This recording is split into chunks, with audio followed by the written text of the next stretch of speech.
தலைவர் மேலே ஒரு மிகப்பெரிய நம்பிக்கை வந்து யங்ஸ்டர்ஸ் கிட்ட இருக்குது. அப்போ இந்த யங்ஸ்டர்ஸுக்கு என்னுடைய எக்ஸ்பீரியன்ஸும் வந்து சேர்ந்து கொடுக்கும்பொழுது ஒரு மிகப்பெரிய அரசியல் மாற்றத்தை நம்ம உண்டாக்க முடியும். ஆட்சி மாற்றம் இல்லை, அரசியல் மாற்றத்தையும் நம்ம உண்டாக்க முடியும். அடுத்த ஜென்ரேஷனுக்கு வந்து நம்ம ஒரு பியூர் பாலிடிக்ஸை கொடுக்க முடியும் அப்படின்னு அவர் சொன்னார். இன்னொன்று வந்து இன்றைக்கி அவர் சொல்லுவாங்க, மற்ற கட்சியில் இருந்தார், அந்த கட்சியில் இருந்தார், இந்த கட்சியில் இருந்தார். அவரை பொறுத்த வரைக்கும் என்ன தெரியுமாங்க, எதுவுமே எதிர்பார்க்கல அவர். எனக்கு வந்து உயிர் மூச்சு அப்படிங்கிறது மேடை தான். என்கிட்ட மேடையில் மைக்கை கொடுங்க, எனக்கு அது போதும். இதை தாண்டி எனக்கு வேறு எதுவுமே வேண்டாம். என் உயிரே போனாலும் என் மேடையில் தான் போகணும், நான் பேசிகிட்டே இருக்கும்போது என் உயிர் போயிடணும் அப்படின்னு சொல்லக்கூடிய ஒரு மனிதர் அவர். அப்போ அந்த வாய்ப்புகளை கொடுத்து அவரை சரியாக அவர் யாரும் பயன்படுத்தாததுனால அவர் யோசிக்கிறாரு, அடுத்த ஜென்ரேஷன் தலைவராக இருக்கக்கூடிய தமிழக வெற்றி கழகத்தை தேர்ந்தெடுத்து அந்த இளைஞர்களை நம்ம எக்ஸ்பீரியன்ஸ் வச்சு ஏன் வழிநடத்தக்கூடாதுன்னு யோசிக்கிறாரு, வந்து சேர்றாரு. இதில் மற்றவர்களுக்கு என்ன பிரச்சனை, அவருடைய பாஸ்ட் ஹிஸ்ட்ரி என்னவாக இருந்தால் உங்களுக்கு என்ன பிரச்சனை? ஓகே, இன்றைக்கு அவர் வைக்கக்கூடிய கேள்விகளுக்கு பதில் சொல்லுங்கள். இன்றைக்கு அவர் வைக்கக்கூடிய விமர்சனங்களுக்கு, அரசியல் சார்ந்த கேள்விகளுக்கு கருத்தியலாக பதில் சொல்லுங்கள்.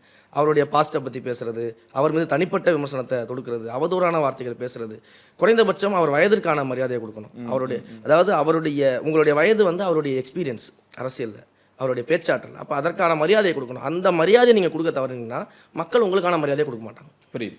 இப்போ இணைஞ்சவங்களை பற்றி பேசிட்டோம், இணைய போகிறவங்களை பற்றி நாங்கள் எதாவது தெரிஞ்சுக்கலாமா? பெரிய பெரிய பேர்கள் அடிபட்டுக்கிட்டு இருக்கு. ஜான்வரி ஃபர்ஸ்ட் வீக் அப்படின்னு நாங்கள் கேள்விப்படுறோம். வாய்ப்புகள் ஐயா செங்கோட்டையன் அவர்கள் சொன்னது போல் வந்து அதிமுகவிலிருந்து இருக்கக்கூடிய மிகப்பெரிய மனிதர்கள், அதே போல் முக்கிய நிர்வாகிகள், மாவட்டத்திலிருந்து நல்ல முகமாக இருக்கக்கூடியவர்கள் அப்படின்னு சொல்லிட்டு நிறைய பேர் வந்து நம்ம கட்சியை வந்து சேர்வதற்கான முயற்சிகள் எடுத்துகிட்டு இருக்கிறாங்க. அதை தான் வந்து ஐயா செங்கோட்டையன் அவர்கள் கோட் பண்ணார். ஜனவரிக்கு அப்புறம் வந்து மிகப்பெரிய மாற்றம் நிகழும் அப்படின்னு சொல்லிட்டு.